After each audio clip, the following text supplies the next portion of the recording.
Baba Mungu.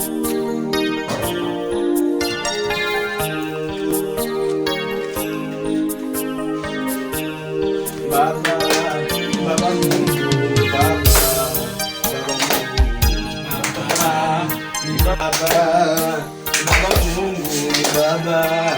Baba Mungu, ni Baba Mungu. Sasa tuombe, tuamini na tuombe.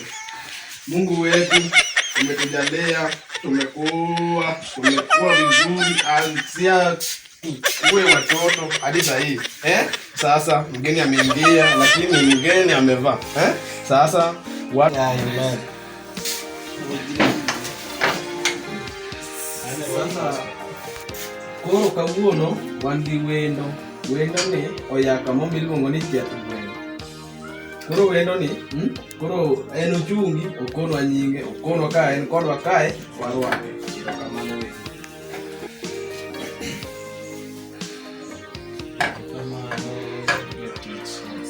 Wero kamano. Emili tungani busa. Maya hapa ruseli. Kadwa kenda chakalo. Kabiro ni adimu kone. Odo wago mako leo kwa kero pamoja. Warwaki. Wero kamano. Koro ka wendo sawuoyo koro gisani en sa mar rwako pastor. Wero koro pastor donjo.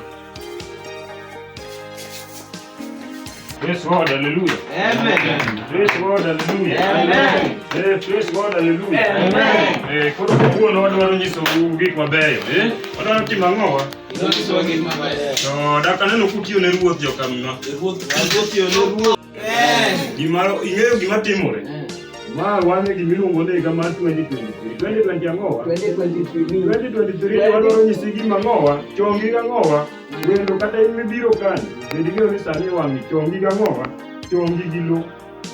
Iwinja wuoyi matin.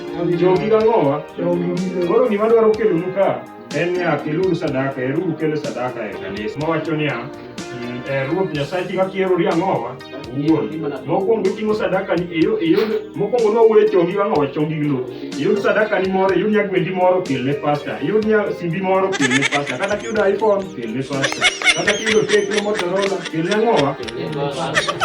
Koro, adwaro ni kisatieko kama, adwaro gone jatich ruoth molimo wa emergency, erokamano. Echikoni iluongi ni ng'awa?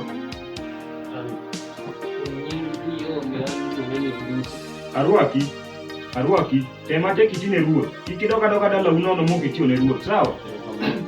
Uwinjo jotelo?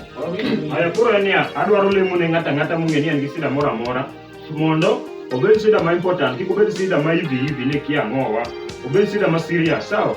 Aya koro wach. Jatich ruoth, an gi nyinga kidea ni bora mana luong. Pesa. Ka an gi sida mana ne Wacha winji. Mimi kami wuoche na molal, koro adwaro ni lemna wuoche na oduogo. Wuoche ni? Wuoche na. Awinjo, ng'ane gimoro kendo? Onge ng'ama nigi moro amora? Koro kodwa... Aya wachi jatich.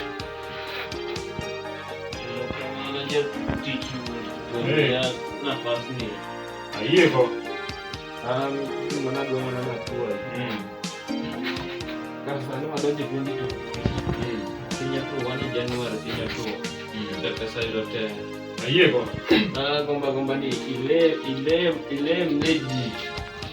Ndio hii mondo kata nitapewa pesa ma kiasi. Kati ndio atapata watu sana. Ayekodi. Kendo in muodgo gwedhi. Kapinja nyisi ni guopo segwedhi.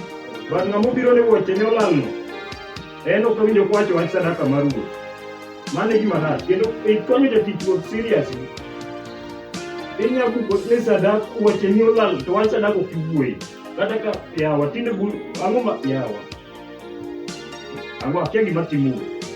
Gima timo walere uru. Adhi lemo ng'ato ka ng'ato. Joma nigi sidi nyamanya kata e oda kaocha, ubiro yudo weche mang'eny. Ubedu mang'eny mondo wuotho wenu mang'eny. Jatich ruoth ka poketho. Ini ogo banya scratch na. Aye ko dine kende ne mi wacho gima be ko gweli yawa.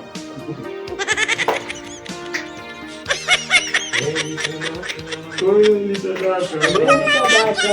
Toeni sadaka. Toeni sadaka. Toeni sadaka. Toeni sadaka. Toeni sadaka. Toeni sadaka. Toeni sadaka. Toeni sadaka. Toeni sadaka.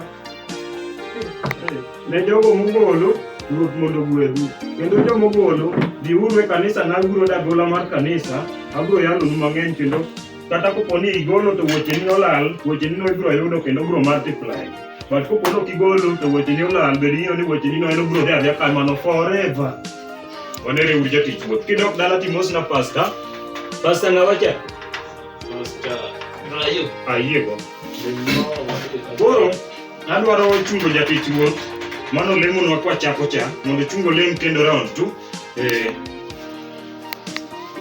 koro agone wuoro kamano chungo wale katieko agone Nyasaye erokamano kuom kendo wakae arene wachaki nyaka koro watieko koro gima miyo agone ne erokamano pare jomogolo gi jomogolo giba imategi pale ng'ato nyabugolo golo siling par golo siling par koro magi amogi kata kobedo ni gwedho neno kogolo siling apar jomogolo basa ng'ato golo siling apar gi oponi wache ne okethore king'owa koro magi gin ang'owa kata ka yawa koro wabro nenore uru e ndalo mang'eny. Erokamano jatich. Ibro diyo jatich wuoth sana. Jatich wuoth to gidhi ka bidhi